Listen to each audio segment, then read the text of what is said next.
तो स्पेशली भारतीय समाज में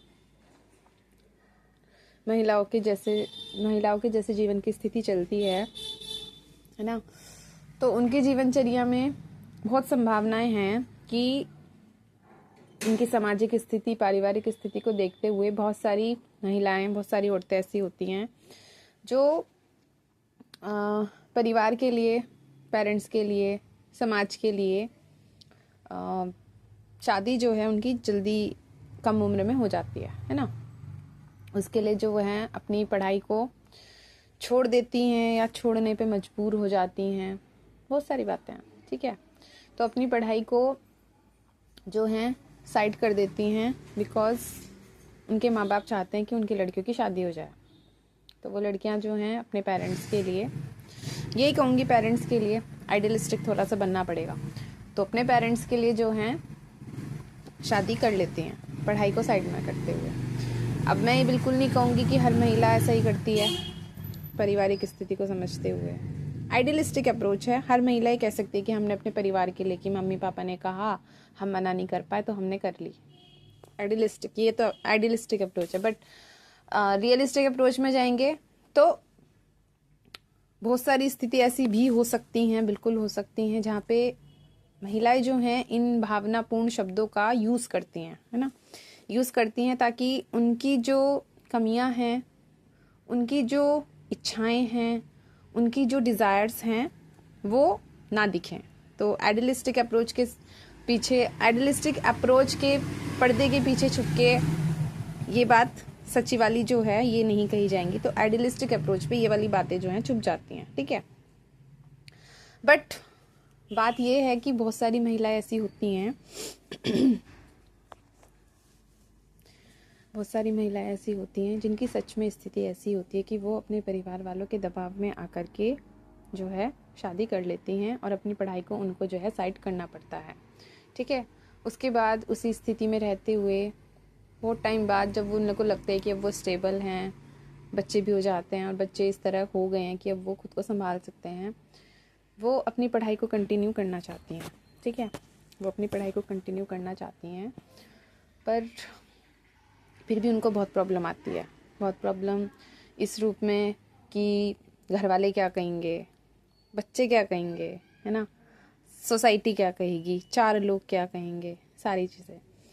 लेकिन फिर भी जो औरतें होती हैं जो कुछ करना चाहती है लाइफ में, क्या कहेंगे उसको हम, जिसमें जिज्ञासा होती है, जिनमें इच्छा होती है ना, वो सोचती हैं कि चलो कोशिश करके देखते हैं। वो कोशिश करती भी है, ठीक है, कर लेती है वो स्टार्ट कि चलो देखते हैं पढ़ाई, तो उनका मन होता है पढ़ने का, तो वो शुरुआत करती हैं फिर से दोबारा से, जहाँ पे उन्होंने कुछ साल पहले रोक दिए थी चीज़ें अपने परिवार के लिए, वो फिर से शुरुआत करती हैं खुद के लिए खड़े होने की, ठीक है। दोबारा से अपनी पढ़ाई कंटिन्यू करने की शुरुआत करती हैं, ठीक है। लेकिन उसके बीच में कुछ महिलाएं, कुछ लोग ऐसे होते हैं जो चाहते हैं कि वो महिलाएं जो है, वो महिलाएं जो हैं जिस स्थिति में हैं उसी स्थिति में रहे, है ना, वहाँ से अलग ना हटें, वैसी उनके जैसी ही रहे, उनसे अलग ना हो, है ना। तो वो लोग क्या करते हैं कि वो डायरेक्टली नहीं बोलते, वो उसको एक तरह से टोंट के रूप में बोलते हैं, है ना, उसको हटाने के लिए उस रास्ते से टोंट के रूप में, क्या करेगी इतना, अब क्या करे, अब क्या करेगी, अब क्या फ़ायदा है पढ़ने का, ये बोलते हैं। अगर वो कंटिन्यू करना चाह रही हैं उन चीज़ों को, पहले तो उसके घर वाले ही, उसका पति हो सकता है, उसके सास ससुर हो सकता है, उसके घर वाले हो सकते हैं, पहले तो वही एग्री नहीं करेंगे। चलो उनसे तो वो किसी ना किसी तरीके से लड़ लेगी, क्योंकि दो बातें हैं जिन्हें हम अपना मानते हैं, या तो हमें उनकी बातों से कोई फ़र्क नहीं पड़ेगा, है ना, क्योंकि हम उनके सामने कुछ भी बोल सकते हैं, या फिर बहुत ज़्यादा फ़र्क पड़ेगा, बहुत ज़्यादा फ़र्क पड़ेगा, बहुत ज़्यादा फ़र्क पड़ेगा, इसलिए सबसे ज़्यादा लड़ाई भी वहीं लड़नी पड़ती है। तो वहाँ से तो कैसे ना कैसे करके हम लोग खुद को संभाल भी, मतलब जो महिलाएं होती हैं वो खुद को संभाल भी लेती हैं। लेकिन जो बाहर की चीज़ें हैं, जो बाहर के लोग हैं, वो लोग क्या करते हैं, वो लोग तानों के रूप में उन महिलाओं को जो है डिमोटिवेट करते हैं, जैसे कि अब क्या करोगी पढ़ के, है ना, कितने, क्या मेम साहब, ऐसे बोलते हैं, क्या मेम साहब बनोगी, अब क्या बालिस्टिनी बनेगी पढ़ के, अब बच्चे तो संभालने हैं, उसके लिए क्या पढ़ने की ज़रूरत है। उसको और ज़्यादा परेशान करने के तरीके सोचे जाते हैं, कैसे इसका जो है माइंड वहाँ से हम डाइवर्ट करें। माइंड डाइवर्ट करने के लिए उसको तरह तरह के और अलग अलग चैलेंजेस और पता नहीं फलाना ढिंका क्या क्या दिए जाते हैं। हालांकि मैं मानती हूँ कि अपनी लाइफ में किसी को इतनी जगह क्यों देनी है कि वो इतना अंदर तक घुस जाए आपकी ज़िंदगी में। बट अब वह एक ही किसी के मुंह पर पत्थर तो उठा के फेंक नहीं सकते, मार नहीं सकते, है ना। बोल रहा है, हम क्या कर सकते हैं, सुन सकते हैं, एक कान से सुन के दूसरे से निकाल सकते हैं, ये कर सकते हैं। लेकिन हर व्यक्ति ऐसा नहीं होता ना, हर व्यक्ति ऐसा नहीं होता कि एक कान से सुने दूसरे से निकाल दे।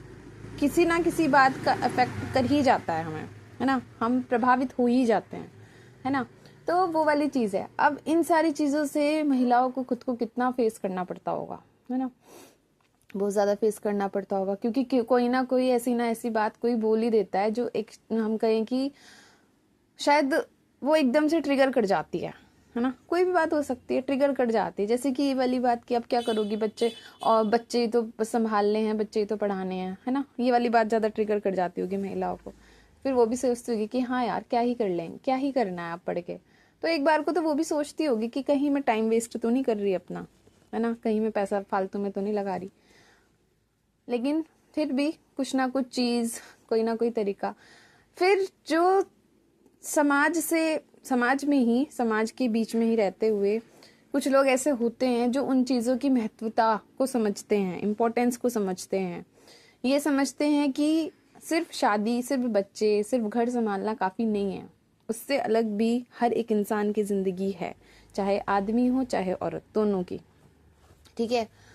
बिकॉज दुनिया में हर कोई जन्म ले ही रहा है, जन्म ले रहे हैं, पल रहे हैं, गुजार रहे हैं ज़िंदगी और मर रहे हैं, ये हो रहा है। लेकिन उस जन्म लेने, पलने, गुजारने और मरने की इस प्रोसेस में कहीं ना कहीं हम भी तो हैं। हमें खुद के बारे में सोचना पड़ेगा, क्योंकि हमारे लिए कोई दूसरा नहीं सोचेगा, सोच ही नहीं सकता। कोई दूसरा हमारा मार्गदर्शन कर सकता है, कोई दूसरा हमें बता सकता है, कोई दूसरा हमें सही सलाह दे सकता है, कोई दूसरा हमारा उत्साहवर्धन कर सकता है, कुछ भी कर सकता है। लेकिन सारी की सारी बात हम पे आके रुक जाती है, क्योंकि उन रास्तों पर चलना हमें ही है। मार्गदर्शन भी तब ज़रूरी होता है जब हम मार्ग पे चल रहे हों, चाहे सही चल रहे होंगे तब भी मार्गदर्शन की ज़रूरत होती है, गलत चल रहे होंगे तब तो और भी ज़्यादा मार्गदर्शन की ज़रूरत होती है। तो कोई ना कोई, खैर वो बात की बात है कि कोई हमारा हेल्प करने के लिए उपस्थित होता है कि नहीं होता है, वो बात की बात है। उससे पहले ज़रूरी है कि चलना, हम लोग चल रहे हैं, उस सफ़र पे चले, क्योंकि चलना हमें ही पड़ेगा। हमारे हिस्से का कोई दूसरा नहीं चल सकता, बिल्कुल भी नहीं चलेगा, ठीक है। तो फिर बात ये है कि फिर तो ज़रूरी यही है कि हम दूसरों की बात को महत्व कितना दें। हालांकि हर व्यक्ति की बात को महत्व दिया भी नहीं जाता, और देना भी क्यों है, बिल्कुल सही बात है। हर व्यक्ति की बात को महत्व क्यों ही देना, क्यों हर किसी को अपनी ज़िंदगी में इतनी इतनी इम्पोर्टेंस देनी है कि वो व्यक्ति हमारे सर पे चढ़ जाए, है ना, और सर पे इतना चढ़ जाए कि उस व्यक्ति के अलावा हमें बाकी पूरी दुनिया दुश्मन दिखाई देने लगे। ऐसा भी नहीं होना चाहिए, है ना। कोई भी हो, चाहे कोई बात बोल रहा हो तब भी, चाहे हमें कोई अच्छा लग रहा हो तब भी, और चाहे कोई हमें बुरा लग रहा हो तब भी, दोनों ही स्थितियों में ये ध्यान रखने की ज़रूरत है कि ना अच्छाई के मामले में और ना बुराई के मामलों में, दोनों ही स्थितियों में वो व्यक्ति हमारे सर पे नहीं चढ़ना चाहिए। क्योंकि अगर सर पे हमारे वो व्यक्ति चढ़ेगा तो फिर हमारा सर तो गया, फिर तो सर गया, फिर तो सर बचेगा नहीं, ठीक है। दोनों ही मामलों में ये ज़रूरी है। अगर किसी को भी, चाहे अच्छाई को चाहे बुराई को, दोनों को ही हमने अपने सर पे चढ़ा लिया ना, तो नॉर्मल सी बात है कि हमारी बुद्धि ख़त्म हो गई, फिर हमारी बुद्धि अपनी नहीं रहेगी, और फिर हमें दूसरे की बुद्धि के अनुसार चलना पड़ेगा। इसलिए ज़रूरी है। और मेरे ख्याल से जो विवेक होता है, जैसे हम बोलते हैं विवेक, सही गलत के बारे में सोचना, सही गलत को देख करके निर्णय लेना, डिसीजन लेना, चीज़ों को देखते हुए, परिस्थितियों को देखते हुए, हर चीज़ को सोचते हुए, समझते हुए किसी भी चीज़ पर आगे बढ़ना, है ना, डिसीजन लेना, टाइम लेना, जो भी है ना, अपने हिसाब से, अपनी बुद्धि से, अपने अनुभव से, अपनी परिस्थिति से, चाहे धीरे चलो, लेकिन चलो अपने अनुसार, दूसरे के अनुसार नहीं। क्योंकि दूसरे आपको सिर्फ उतना लेके जा सकते हैं, उतना आगे तक लेके जा सकते हैं जहाँ तक वो खुद गया है, ठीक है। हमें नहीं पता कि उसकी पहुँच कितनी है, हमें नहीं पता, हम नहीं जानते, ठीक है। हो सकता है दूसरे के अनुसार हम चलेंगे। मैं नहीं कह रही कि दूसरे की सत्ता को बिल्कुल नकार दिया जाए, नहीं, ये नहीं कह रही। मैं कह रही हूँ कि दूसरों से अच्छी चीज लो, सीखो, सुनो, समझो, लेकिन उस पे निर्णय तो अंतिम आपका ही होगा ना। आप अपने अनुभव से अपने अनुसार ही चलोगे, है ना। दूसरे के अनुसार चलोगे तो रास्ता भी उसके उसी का बना बनाया है। जैसे कि बिल्कुल वही वाली बात है कि किसी व्यक्ति ने अपनी मंजिल तक जाने के लिए अपना रास्ता बनाया।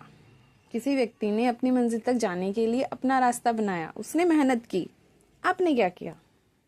आप तो सीधा सीधा उस व्यक्ति के बनाए रास्ते पर चल पड़े। तो आपने क्या खुदाई की? आपने क्या कुल्हाड़ी चलाई? आपने क्या नक्शा बनाया कि इस रास्ते से इस रास्ते पर अगर हम जाएंगे तो हम अपनी मंजिल पर जा सकते हैं? आपका दिमाग कहाँ लगा? दूसरे व्यक्ति ने तो अपनी मेहनत, दिन रात परिश्रम करके दिमाग खपाया है, घिसा है बहुत बुरी तरीके से, ठीक है। अपना दिन रात एक किया, अपनी एनर्जी लगाई है, अपना परिश्रम लगाया है, अपना फोकस बढ़ाया उस तरफ। आपने क्या किया?